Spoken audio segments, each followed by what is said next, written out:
Tamil life style நேயர்களுக்கு வணக்கம். நான் உங்க யாமினி. இன்னைக்கு இந்த வீடியோவில் நம்ம சாப்பிட்ட உடனே டாய்லெட் யூஸ் பண்ணோம், ரெஸ்ட் ரூம் போனோம் அப்படின்ற ஃபீல் நிறைய பேருக்கு ஏற்படுது. நான் கேள்வியும் பட்டிருக்கேன்.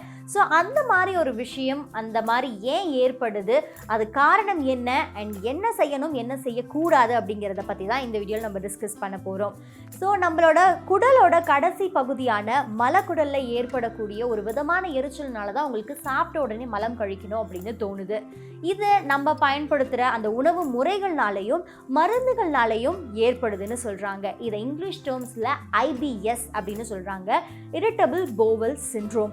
இந்த ஐபிஎஸ் அப்படிங்கிறது நம்ம சாப்பிடக்கூடிய உணவு மற்றும் மருந்துகளால் மட்டும் இல்லாமல் நம்மளோட மன அழுத்தத்தினாலையும் ஏற்படுற ஒரு விஷயமா பார்க்கப்படுது.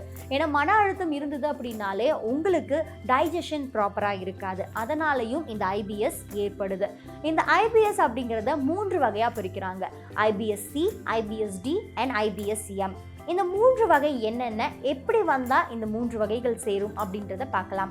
முதல்ல ஐபிஎஸ்சி அப்படிங்கிறது உங்களோட மலம் நல்ல திடமாக இருந்தாலும் ஆனால் உங்களுக்கு அதை கழிக்கும் போது ஒரு விதமான அதீத வலி ஏற்படும். உங்கள் மலக்குடல் பயங்கரமாக வலிக்கும். அதே சமயம் சாப்பிட்ட உடனே போனதுக்கு அப்புறம் தான் உங்களுக்கு ஒரு ரிலாக்ஸேஷனே கிடைக்கும். ஆனால் அது கழிக்க முடியாமையும் கஷ்டப்படுவீங்க. இதை ஐபிஎஸ் சி அப்படின்னு சொல்கிறாங்க. அடுத்ததா ஐபிஎஸ் டி அப்படிங்கிறது உங்களோட மலம் திரவமாக போகும், நிற்காமல் போய்கிட்டே இருக்கும், அதீத வலியோடவும் எரிச்சலோடவும் இருக்கும். திடமாக இருந்து கழிக்கும் போது ஏற்படக்கூடிய எரிச்சல் கூட பரவாயில்ல, ஆனால் நீங்கள் இதை திரவமாக கழிக்கும் போதும் ஒரு விதமான எரிச்சல் ஏற்படும், வலி ஏற்படும். இந்த ஐபிஎஸ்டியை வயிற்றுப்போக்கு அப்படின்னும் சொல்கிறாங்க. வயிற்றுப்போக்கு அப்படிங்கன்னா என்ன, லூஸ் மோஷன் அப்படின்றது தான். ஸோ உங்களோட மலம் திரவமாக தான் இருக்கும், ஆனாலும் அதை கழிக்கும் போது ஒரு விதமான எரிச்சல் பயங்கரமாகவே இருக்கும். ஃபைனலாக ஐபிஎஸ்எம். இது திடமாகவும் இருக்கும், திரவமாகவும் இருக்கும். இதை கழிக்கும் போதும் உங்களுக்கு வலியும் எரிச்சலும் இருக்க தான் செய்யும். இது நீங்கள் சாப்பிட்ட உடனே தான் ஏற்படும் அப்படின்னு கிடையாது. சாப்பிடும் போதும் சரி, சாப்பிடாம இருக்கும் போதும் சரி, திரவமாகவும் திடமாகவும் நீங்கள் மலம் கழிப்பீங்க. அப்பவும் வலியும் எரிச்சலும் இருக்கும். இப்படி 3 வகையாக நம்ம மலம் கழிக்கிறத, அந்த மலம் கழிக்கும் போது ஏற்படக்கூடிய அந்த எரிச்சல், சாப்பிட உடனே நம்ம மலம் கழிக்கக்கூடிய அந்த ப்ராசஸை சொல்கிறாங்க.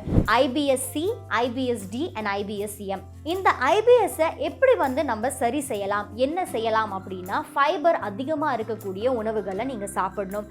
தினமும் நிறைய ஃப்ரூட்ஸ் சாப்பிட்டுக்கிட்டே வரணும். அண்ட் நீங்கள் வெளியில் சாப்பிடக்கூடிய உணவுகளை கம்மி பண்ணணும். உங்களோட ஃபுட்டில் ஆசிட் அப்படிங்கிறது கம்மியாக இருக்கணும். கார்பனேட் ட்ரிங்க்ஸ் நீங்கள் கம்மி பண்ணணும்.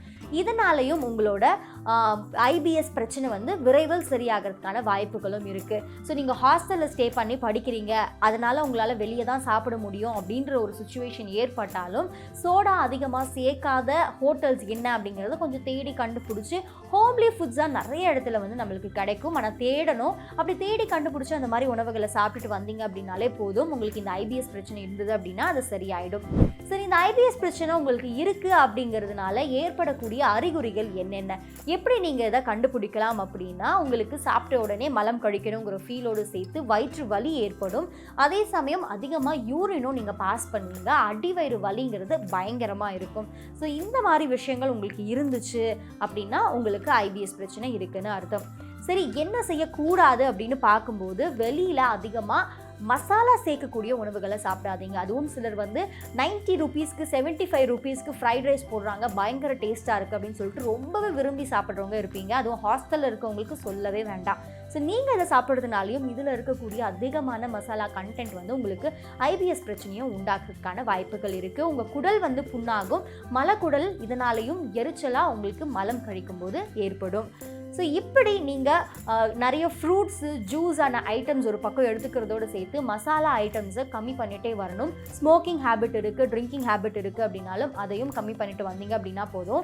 அது கூட சேர்த்து காஃபி, டீ குடிக்கிற பழக்கம் இருந்தாலும் நீங்கள் அதை கம்மி பண்ணணும். ஏன்னா இது உங்களோட ஸ்டொமக்கில் ஏற்படக்கூடிய அசிடிட்டியை நியூட்ரலைஸ் பண்ணுறதுக்கு உதவி பண்ணும். நீங்கள் காஃபி, டீ குடிச்சிக்கிட்டே இருந்தீங்கன்னா அசிடிட்டி லெவல் அதிகமாகிட்டே இருக்கிறதுனாலையும் உங்களுக்கு அந்த எரிச்சல் அப்படிங்கிறது கம்மியாகவே ஆகாது. ஸோ மறக்காமல் இதெல்லாம் ட்ரை பண்ணுங்கள். சாப்பிட்ட உடனே மலம் கழிக்கணும் அப்படின்ற ஒரு எண்ணம் இருக்கிறவங்க எல்லாருக்குமே அந்த பிரச்சனையெல்லாம் போய் சீக்கிரமாக எல்லாமே சரியாகும். ஸோ மறக்காமல் இந்த நான் சொன்ன டிப்ஸை ட்ரை பண்ணிவிட்டு இந்த மாதிரி பிரச்சனையினால் பாதிக்கப்படுற உங்களோட ஃப்ரெண்ட்ஸ்க்கும் இந்த வீடியோவை ஷேர் பண்ணுங்கள். இன்னும் இந்த மாதிரியான பல இன்ஃபர்மேட்டிவான வீடியோஸ், ஹெல்த், பியூட்டியோட சேர்த்து ஜாப், டெக், எஜுகேஷன் சம்மந்தப்பட்ட வீடியோஸ் பார்க்கவும் சமயம் தமிழ் லைஃப் ஸ்டைல் சேனலை சப்ஸ்கிரைப் பண்ணுங்கள்.